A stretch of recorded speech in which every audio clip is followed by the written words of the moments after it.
NBC7's Nightly Check-In is sponsored by Bill Howe Plumbing, Heating and Air, Flood and Restoration. We know how. Should kids physically be back in school? Some doctors think so, saying the damage done by keeping them out is worse than catching COVID-19. Thanks for joining us for the Nightly Check-In. I'm Mark Mullen. So local districts have not announced exactly when schools will reopen. There's still a lot of conflicting feelings whether there is more harm than good sending kids back into the classroom. Having children at home for months and months, particularly as they approach kindergarten, first grade, second grade, and older, is not good for their development. I feel it's a kind of a double-edged sword. Dr. Howard Terrace is a pediatrician and consultant for some districts in San Diego County. He's hoping to see more students back in class, especially the younger ones, as you heard. Terrace says having children at home for months, particularly as they approach kinder, first, second, and older, is not good for their development. He points to hybrid classes as a good alternative. He also says current data proves that elementary-age children are less likely to pass the virus on to others. I don't think they are infectious for as long, and I don't think their breathing sends their droplets out maybe at the same distance. Dr. Terrace says there's still more work to be done in finding out more about the virus, but believes San Diego County is moving in the right direction. We also reached out to the San Diego Education Association.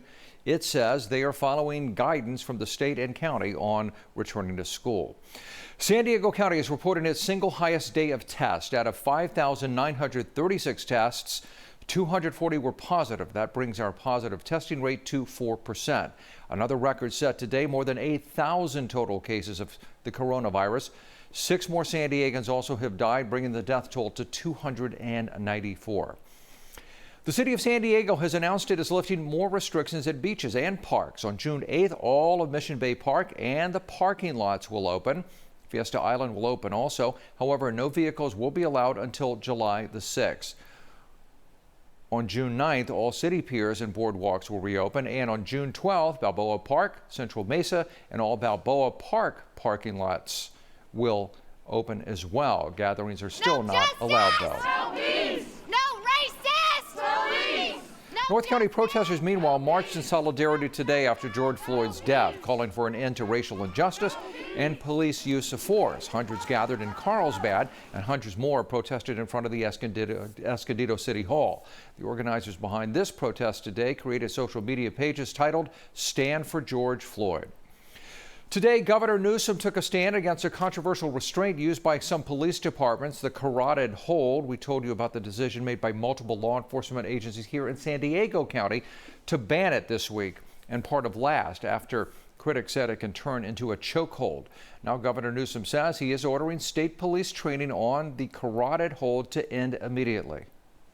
Across this country, we train techniques on strangleholds that put people's lives at risk. Now, we can argue that these are used as exceptions, but at the end of the day, a carotid hold that literally is designed to stop people's blood from flowing into their brain, that has no place any longer in 21st century practices and policing.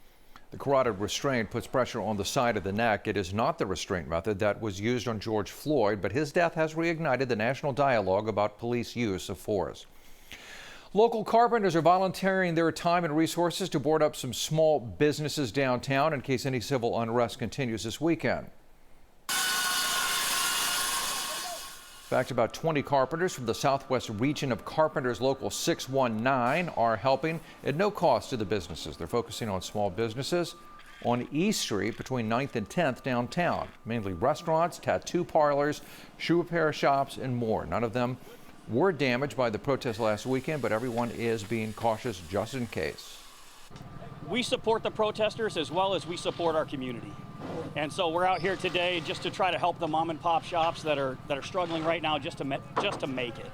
And today we're hoping to give them some peace of mind and to understand that we're here to stand with our community. The Carpenters are working with the Downtown San Diego Community Partnership to support about 15 businesses. The union donated 100 sheets of plywood and the tools to be used since many of these mom and pop shops are still struggling after COVID-19 and could not afford to board windows on their own, so they wanted to help out. The weekend is here. How about your forecast? Dagmar joins us next right after this quick break. NBC7's Nightly Check-In is sponsored by Bill Howe Plumbing, Heating and Air, Flood and Restoration. Call 1-800-BILL-HOWE. Bill Howe. We know how. Bill Howe is open to provide customers with repairs and services. We have taken additional measures to keep our customers and technicians safe. We will continue to provide San Diego with trusted, exceptional service. Because we know how.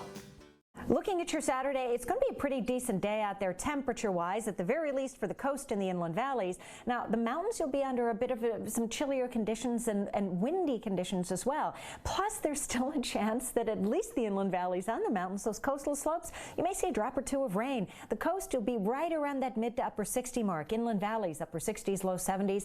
Partly cloudy to mostly cloudy, maybe a drop or two of rain. Feeling very tropical out there. Mountains in the upper 50s and the low 60s. Deserts, you're looking at the low 90s. Remember, the mountains and through the deserts, you're still under the wind advisory through Sunday morning, 5 a.m.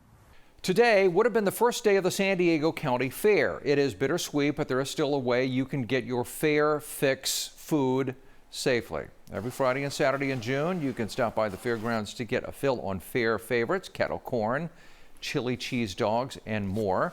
There are also healthier options like artichokes or falafel sandwiches. It is not the full fair. There won't be any rides or games to churn that food all around your tummy, but it might be the next best thing, especially for all of the small businesses that depend on it.